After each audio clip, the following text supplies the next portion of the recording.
আসসালামু আলাইকুম প্রিয় দর্শক। বঙ্গবীর কাদের সিদ্দিকী বীর মুক্তিযোদ্ধা এবং উনি কৃষক শ্রমিক জনতা লীগের প্রতিষ্ঠাতা সভাপতি। তিনি বলেছেন যে শিগগিরই আওয়ামী লীগ তার পজিশনে ফিরবে। এই বক্তব্যটা নিয়ে বেশ আলোচনা হচ্ছে। আমি নিজেও এটা নিয়ে একটু কথা বলতে চাই। এই বঙ্গবীর কাদের সিদ্দিকী সম্পর্কে আপনারা সবাই জানেন, ওনাকে নতুন করে পরিচয় করে দেওয়ার কিছু নেই। ওনার মুক্তিযুদ্ধে যে বিশাল অবদান, সেই অবদানও অতুলনীয় অবদান ওনার। কিন্তু তারপর আমরা দেখেছি যে উনি একসময় আওয়ামী লীগ করতেন, আওয়ামী লীগের এমপিও হয়েছিলেন, তারপর উনি আওয়ামী লীগ ত্যাগ করেছেন। তার বিভিন্ন সময় আমরা শুনেছি যে উনি আবার আওয়ামী লীগে ব্যাক করতে পারেন, করার চেষ্টাও দু একবার করেছিলেন কিনা জানি না, তো শোনা গিয়েছিল উনি চেষ্টা করেছিলেন। শেষ পর্যন্ত আওয়ামী লীগে ওনার আর ফেরা হয়নি। শেখ হাসিনার সঙ্গে ওনার বিরোধ ছিল, আবার শেখ হাসিনাকে উনি তার বোন হিসেবেও মানতেন এবং ডাকতেন। এক বিচিত্র চরিত্র ওনার। তবে ওনার পার্সোনালিটি এটা শ্রদ্ধা করার মতো, এবং সবসময় উনি কথা বলতে যে কারোকে সমীহ করে কথা বলেন এমনটা আমার কখনো মনে হয়নি। যেটা উনি ভালো বুঝেন সেটাই বলেন এবং বেশ দৃঢ়তার সঙ্গেই বলেন। ওনার মাঝে কিছু কর্মকাণ্ড নিয়ে আমার নিজের মনে খুব দুঃখ ছিল। সেটা হলো উনি মাঝখানে জামাত সংশ্লিষ্টতার অভিযোগ ওনার বিরুদ্ধে উঠেছিল। উনি জামাতের পত্রিকায় লিখতেন, উনি জামাতের টেলিভিশনে অনুষ্ঠান উপস্থাপনা করতেন, এগুলো নিয়ে বেশ বিতর্ক হয়েছিল। এবং অনেকে এমনও বলেছিলেন যে এইগুলি করার পেছনে নাকি ওনার বেশ নগদ প্রাপ্তির কিছু ব্যাপার স্যাপার কাজ করেছিল। যাক, সেগুলি এক কথা, অত দীর্ঘ আলোচনায় যাচ্ছি না। কিন্তু আমি যে কথাটা বলতে চাচ্ছি যে ওনার যে পার্সোনালিটি, সেটা হলো যে উনি যেটা ভালো মনে করেন সেটা নির্দ্বিধায় এবং দৃঢ়তার সঙ্গে উচ্চারণ করার একটা সৎ সাহস ওনার আমি সবসময় দেখেছি। সেই কাদের সিদ্দিকী বলেছেন, কালের কণ্ঠের একটা অনলাইন টক শো আছে, সেই টক শোতে যে উনি এ কথাগুলি বলেছেন। উনি কি বলেছেন সেটা আমি আপনাদেরকে একটু ওনার কথা থেকে পড়ে শোনাই। উনি বলেছেন, আল্লাহকে হাজির নাজির জেনে বলে যাচ্ছি, আগামী কয়েকদিনে কয়েক মাসে আওয়ামী লীগ তার পজিশনে যাবে। কিন্তু শেখ হাসিনার নেতৃত্বে আওয়ামী লীগ যা করে গদিচ্যুত হয়েছে, তা যদি করে আওয়ামী লীগ আবার ডুববে। ওনার এই যে কথাটা, এই কথার মধ্যে কিন্তু একটু অস্পষ্টতা আছে।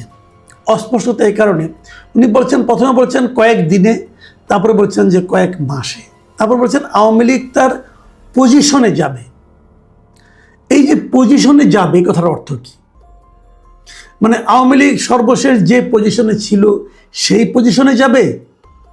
এটা কিন্তু ক্লিয়ার না। আওয়ামী লীগ সবশেষ কোথায় ছিল? আওয়ামী লীগ সবশেষ সরকারে ছিল। তা আওয়ামী লীগ কি সরকারে যাবে? এবং সেটা কয়েক দিনে অথবা কয়েক মাসে যাবে? আমি ওনার সঙ্গে একমত না। এটা আওয়ামী লীগ কয়েক দিনে বা কয়েক মাসে তার পজিশনে যাবে না।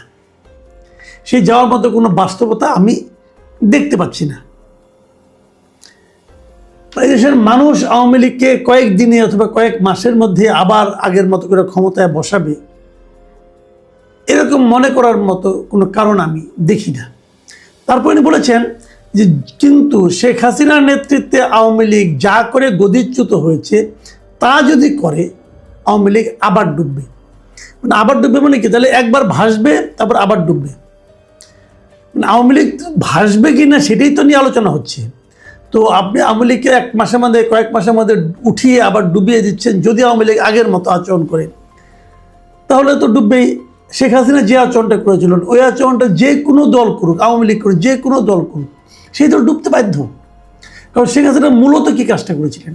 উনি মূলত জনগণের ক্ষমতাকে অস্বীকার করেছিলেন, জনগণের ক্ষমতাকে উনি অপমান করেছিলেন। জনগণের ক্ষমতাটা কি? ভোট দেওয়ার ক্ষমতা। আপনি জনগণের কাছ থেকে ভোট দেওয়ার ক্ষমতাটাকে কেড়ে নিয়েছিলেন। তো সেই কাজ যেই করবে ভাই, সেই ডুববে। এটা বলার জন্য বঙ্গবীর কাদের সিদ্দিকী হওয়া লাগে না। কিন্তু প্রথম যে কথাটা বললেন, সেই কথার হয়তো আমি শাব্দিক অর্থ করলে হয়তো আমি একটু দ্বিমত পোষণ করতে পারি। কিন্তু যদি আমি ভাবগত অর্থটা ধরি, ভাবগত অর্থ বলতে এটা যে আওয়ামী লীগ ব্যাক করবে বাংলাদেশের রাজনীতিতে, এটার সঙ্গে আমি একমত। আওয়ামী লীগের ব্যাক না করে কোনো উপায় নাই। এই জন্য নাই যে আওয়ামী লীগের মধ্যে একটা এত বড় দলকে একদম ডুবিয়ে দেওয়া যায় না, একদম নিশ্চিহ্ন করে দেওয়া যায় না। এটা যারা না মানবে তারা ভুল করবে, এবং সেই না মানার প্রবণতা কিন্তু আমি সমাজে দেখি। ডক্টর মোহাম্মদ ইউনূস একটা নির্বাহী আদেশে, একটা কালো আইনের মাধ্যমে আওয়ামী লীগের রাজনৈতিক কর্মকাণ্ডকে নিষিদ্ধ করেছিলেন যতদিন না আওয়ামী লীগের বিচারটা শেষ হয় ততদিনের জন্য। তো আওয়ামী লীগের বিচার কি শুরু হয়েছে? শুরু হয়নি। এটা হলো একটা শুভঙ্করের ফাঁকি। আপনি যদি আওয়ামী লীগের বিচার যদি এখন 10 মাস পরে শুরু করেন, অথবা 1 বছর পরে শুরু করেন, 10 বছর পরে শুরু করেন, তাহলে তো ততদিন বিচার হবে না। তাহলে ততদিন আওয়ামী লীগ কি নিষিদ্ধ থাকবে? ততদিন আওয়ামী লীগ কোনো পলিটিক্যাল কাজকর্ম করতে পারবে না? এটা সম্ভব না। যারা ভাবছেন এখন, আপনারা জানতেও পারবেন না কবে স্ফুলিঙ্গটা জ্বলে উঠবে। এটাই হয়। শেখ হাসিনাও বুঝতে পারেনি জনগণ কবে তার বিরুদ্ধে বিদ্রোহ করবে, আগের দিনও বুঝতে পারেনি। কারণ এই জনগণের যে বিদ্রোহটা, এটা মানুষের মধ্যে ক্ষোভটা জমতে জমতে জমতে এই পুঞ্জীভূত ক্ষোভ যখন বিস্ফোরিত হয় তখন আর কিছু করার থাকে না। তো সেরকম বিস্ফোরণের অপেক্ষায় কি এই সরকার থাকবে? আমি সরকার কথাটা বললাম কেন?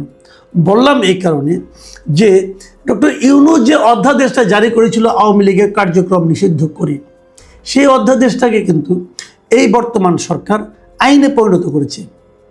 ডক্টর ইউনূসের অনেকগুলো অধ্যাদেশকে যখন তারা আইনে পরিণত করেছে, তার মধ্যে এটাও ছিল।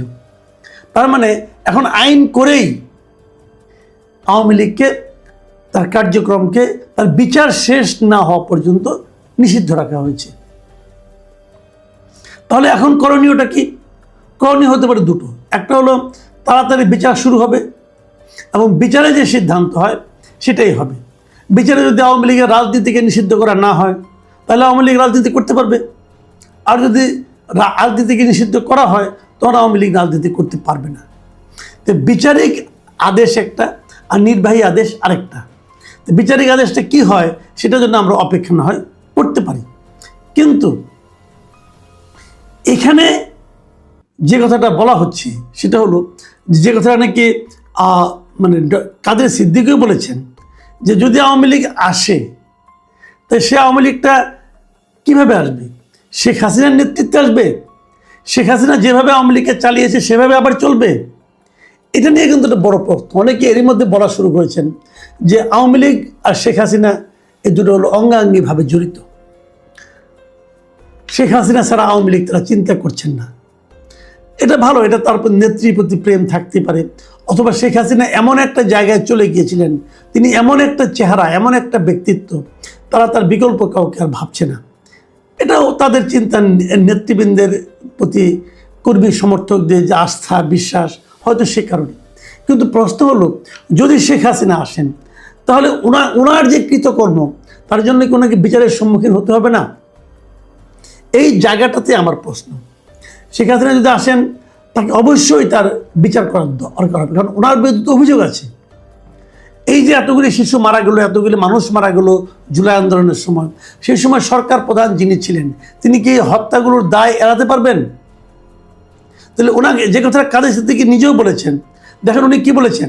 উনি বলেছেন, যারা শেখ হাসিনা সরকারে ছিলেন, যারা অতিরিক্ত করেছেন, দেশে আইন শৃঙ্খলা আছে, আইনের বই আছে, সংবিধান আছে, সেই অনুসারে তাদের বিচার হবে। দরকার পড়লে শেখ হাসিনারও বিচার হবে। এটা কিন্তু কাদের সিদ্দিকী নিজেও বলেছেন।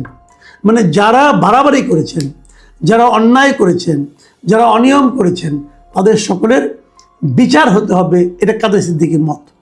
এবং তিনি সে সঙ্গে এটাও বলেছেন, কিন্তু দলীয়ভাবে নিষিদ্ধ করা, কার্যক্রম বন্ধ রাখা, এটা যারা করেছে তারাই অন্যায় কাজ করেছে। যে কথাটা আমিও বললাম, আমি ওনার সঙ্গে একমত। কিন্তু যে আপনি দল নিষিদ্ধ করতে পারেন না। আমি একটা উদাহরণ প্রায়ই দিয়ে থাকি, সেটা হলো, আপনি ধরে নেন একটা আপনার স্কুল অথবা একটা ছাত্রাবাস, তার পাশ দিয়ে ছাত্ররা রাস্তা দিয়ে হাঁটাহাঁটি করছে, সেখান দিয়ে একটা বাস যায়, এক বাস চাপা পড়ে হয়তো 2জন ছাত্র মারা গেল, স্টুডেন্ট মারা গেল। এখন স্টুডেন্টরা ক্ষিপ্ত হলো, ক্ষিপ্ত হয়ে বাসটাকে ধরলো, ড্রাইভারকে একটু গণপিটুনি দিল। তারপর আপনি করণীয়টা কি? আপনি কি ড্রাইভারকে পিটাতে পিটাতে মেরে ফেলবেন?